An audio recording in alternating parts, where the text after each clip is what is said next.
Welcome to your daily dose of dividend. Duke Energy is a Fortune 500 company within the regulated electric industry. The stock price has underperformed the S&P 500 over the last 10 years, even with dividends reinvested. Let's briefly analyze some key fundamentals. Data is based on a 5-year average. Sales growth, 1.3%, thumbs down. Earnings growth, minus 14.80%, thumbs down. Earnings estimates, 3.7%, thumbs down. Return on capital, 4.33%, thumbs down. Debt to free cash flow, 10.34, thumbs down. Share buybacks, no, thumbs down. Now for some dividend metrics. Dividend yield, 3.95%, thumbs up.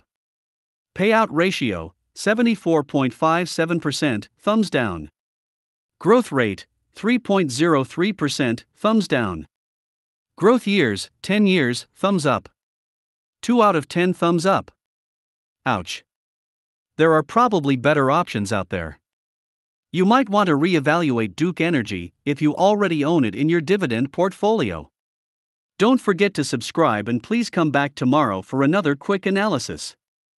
Have a great day.